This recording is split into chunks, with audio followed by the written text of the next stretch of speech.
नमस्कार मित्रों, आज की इस वीडियो में हम जानने वाले हैं कि बेटियां किस घर में जन्म लेती हैं। दोस्तों, यदि आप भी जानना चाहते हैं कि लड़की किस घर में जन्म लेती है तो आज का यह वीडियो आप अंत तक जरूर देखें। मित्रों, आज भी हम ऐसे समाज में जी रहे हैं जो आज भी पुरुष प्रधान है। आज भी जब लड़की का जन्म होता है तो अधिकतर घरों में मायूसी छा जाती है और मित्रों, यह और कुछ नहीं बल्कि हम मनुष्यों की अज्ञानता है। लड़की को बोझ समझते हैं, परंतु आपको जानकर हैरानी होगी, लड़की का जन्म हर किसी के घर में नहीं होता बल्कि उसी के घर होता है जो भाग्यशाली होते हैं और अपने अपने पुण्य कर्म अर्जित किए होते हैं। और आज हम आपको यही बताने जा रहे हैं कि भगवान कैसे घरों को लड़की का जन्म देने के लिए चुनते हैं और वह कौन से पुण्य कर्म है जिसकी वजह से कोई भी इंसान बेटी का माँ बाप बनता है। दोस्तों, एक भगवान श्री कृष्ण से अर्जुन पूछते हैं कि माधव, किन कर्मों के कारण किसी के घर पुत्री धन की प्राप्ति होती है, अर्थात कैसे घरों में बेटियों का जन्म होता है। तब श्री कृष्ण अर्जुन से कहते हैं, हे पार्थ, अगर किसी के घर बैठे भाग्य से होते हैं तो बिटिया सौभाग्य से, और जो भी स्त्री या पुरुष अपने पूर्व जन्म में पुण्य कार्य अर्जित किए होते हैं उन्हें ही एक बेटी के माता पिता होने का सौभाग्य प्राप्त होता है।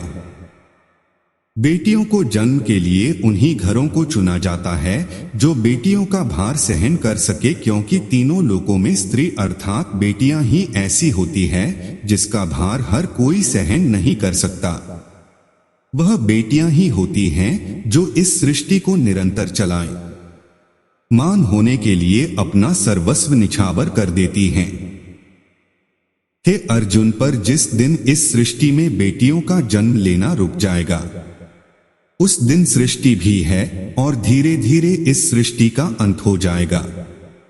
मित्रों, भगवान श्री कृष्ण के इन बातों पर गौर किया जाए तो उनका कहा बिल्कुल सही है, क्योंकि बेटियां अगर नहीं होंगी तो किसी का भी वंश आगे नहीं बढ़ सकता।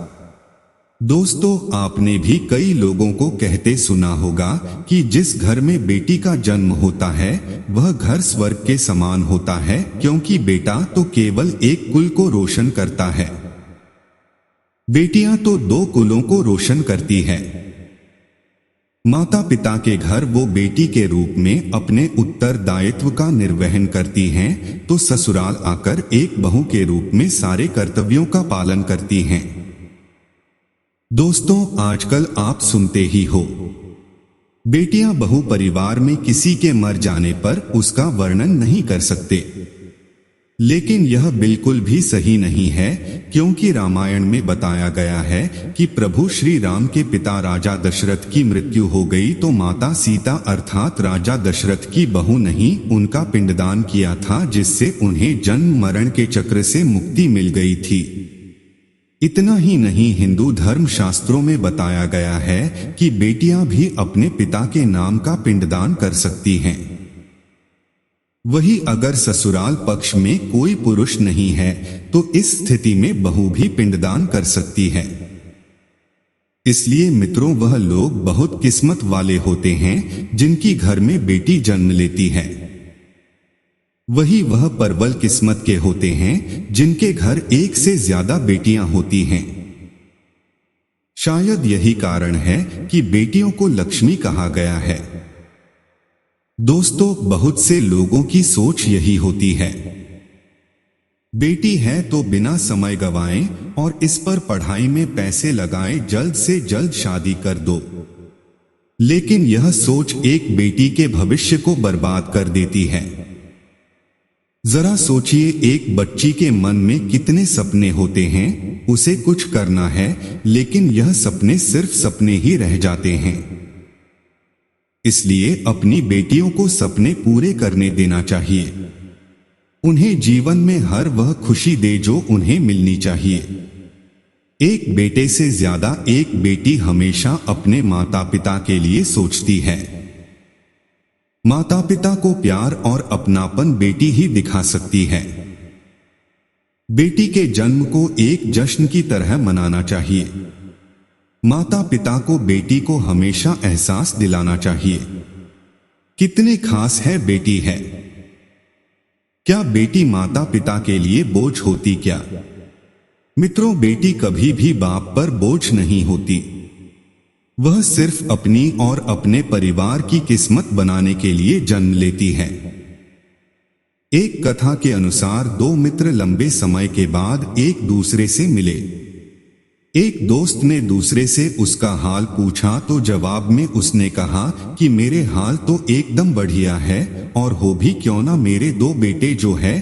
तभी वह अपने दोस्त से पूछता कि तेरे घर में कितने बच्चे हैं। दोस्त खुशी के साथ बताता है कि मेरे घर में दो बेटियां हैं।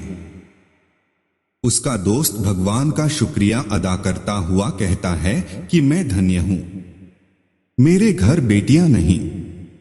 यह सुनकर पिता की आंखों में आंसू आ गए। तभी उसकी बेटी पिता के मित्र से कहती है कि अंकल, भगवान हमेशा भाग्यवान को ही बेटी देते हैं, कभी गरीब को बेटी के रूप में माता लक्ष्मी नहीं देते। भगवान उसी को पुत्री का सुख देते हैं जिसके अंदर पालने की सामर्थ्यता होती है, जो गरीब होकर भी अपनी बेटी को पाल सकता है। एक बार स्वामी विवेकानंद वैष्णो देवी की सीढ़ियां चढ़ रहे थे। बगल से किसान अपनी बेटी को कंधे में बिठाए चढ़ाई चल रहा था। तभी स्वामी विवेकानंद ने कहा कि बाबा, आपकी बेटी का बोझा आपको लग रहा होगा, इसको मैं उठा लेता हूं और माता वैष्णो के दरबार तक ले चलता हूं। सबके सामने स्वामी विवेकानंद से कहा कि बेटी कभी भी बाप के कंधे पर बोझ नहीं होती। बेटियां अगर बाप के कंधे पर हों तो वह हर बोझ को हल्का कर देती है। मित्रों, बेटियां कभी भी धन की भूखी नहीं होती, जो सिर्फ मान और सम्मान की भूखी होती है। कौन सा कर्म करने से बेटी के रूप में जन्म लेते हैं? अब सोचने वाली बात है कि कौन सी कर्म के बाद आप किसी के घर लड़की के रूप में जन्म लेते हैं और उनके घर के लिए लक्ष्मी का रूप साबित होते हैं। गरुड़ पुराण में बताया गया है कि जब आत्मा को नया जन्म मिलता है तब आत्मा को शरीर के अनुसार व्यवहार में चलकर अपने कर्म करने होते हैं। शरीर के जरिए कर्म करके की एक आत्मा अपने जन्म के उद्देश्य को सार्थक भी बना सकती है और निरर्थक भी, यदि कोई पुरुष महिलाओं का आचरण करता है, स्वभाव में महिलाओं वाली आदतें ले आता है या वही काम करना चाहता है तो एक महिला को करना चाहिए, तो ऐसे ही पुरुषों का आत्म स्त्री का शरीर धारण करती है। वही गरुड़ पुराण में बताया गया है, यदि कोई व्यक्ति मृत्यु के अंतिम क्षण में किसी स्त्री को याद करते हुए प्राण त्यागता है तो वह अगले जन्म स्त्री के रूप में जन्म लेता है। वही अगर वह अंतिम क्षण में परमेश्वर का नाम लेता है तो वह मुक्ति के मार्ग पर अग्रसर हो जाता है। तो मित्रों, आज की इस वीडियो में बस इतना ही। हम उम्मीद करते हैं कि हमारे इस वीडियो से आपको जानकारी मिल गई होगी।